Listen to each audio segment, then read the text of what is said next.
Beach Church. It's Friday again. Thank you for joining me. So, just to look forward for this weekend at Beach Church, on Sunday, we have our 9 o'clock service. Following that, we will have our 10:30 breakfast. If you can't make the 9 o'clock service, we have our 11 o'clock service.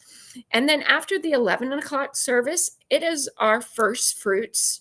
And our theme this month is Mexican. So if you would like, bring your favorite Mexican dish and come and have fellowship with us. It's a great time, and we look forward to seeing you there. So this week, our reading was First Chronicles, chapters 19 through 21, and we're continuing to see the reign of David. So the Ammonites, starting in chapter 19, the Ammonites have lost their king. He has died. So David, and David wasn't perfect, but he was a good king.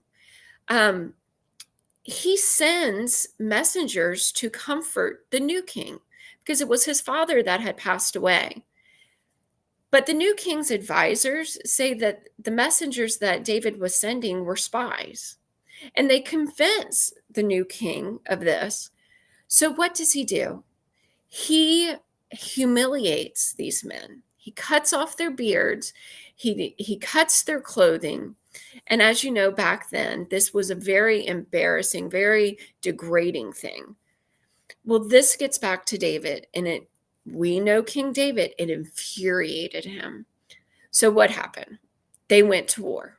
They went to battle.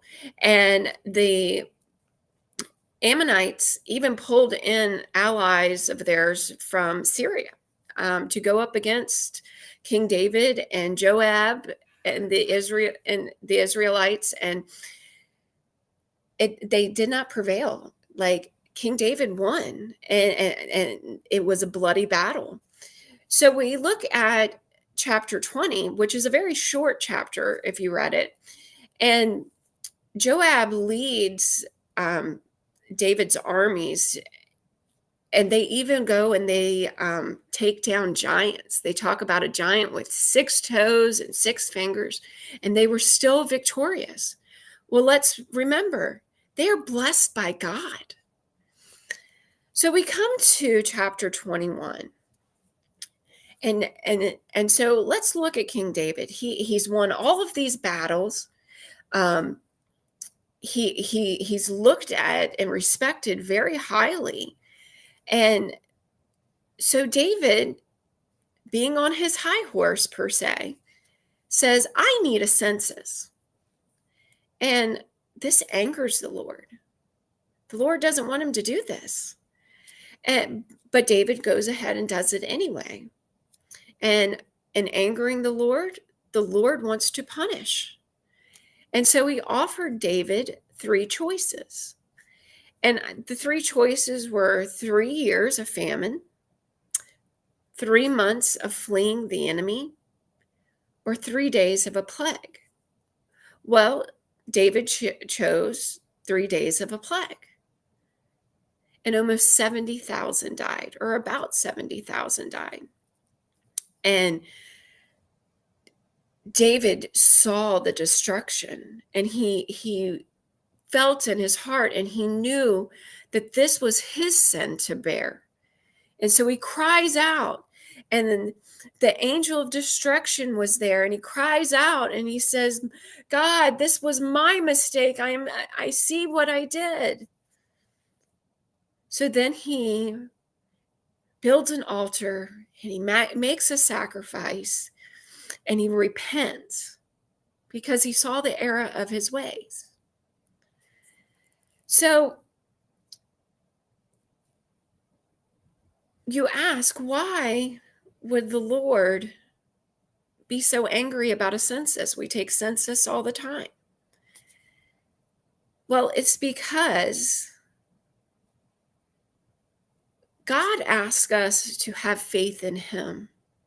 He's never been a man of numbers, right?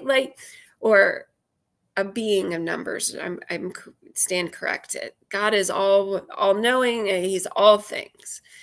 And David, Even though he had all of these victories, he had this beautiful kingdom,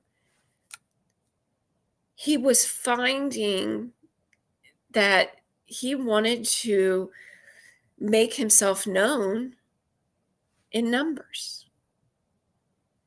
And that's not what God does. God says, have faith in me and I will bring the numbers. You don't need to have the numbers. I am the numbers. So what happened? King David's pride got in between his relationship with God. And he had to go through this very harsh reality that you don't put your faith in numbers, you put your faith in God. So, how we apply this to our lives is it doesn't matter how big our army is. It doesn't matter how big our bank accounts are. It doesn't matter how many people we have working for us or follow us or Instagram followers. What matters is that we don't allow pride to come between our relationship with God, and we give it all to him because he will provide. He will provide the numbers. He will provide the strength. And he knows that what we're going through, and he knows how to get us through it. So I hope this helps you today. And just know, when you think that you don't have it, that you don't have what you need to get to victory, he does. And all you have to do is call on him. Don't allow your pride to come between your relationship with God. All right, Beach Church. Well, I hope to see you Sunday. And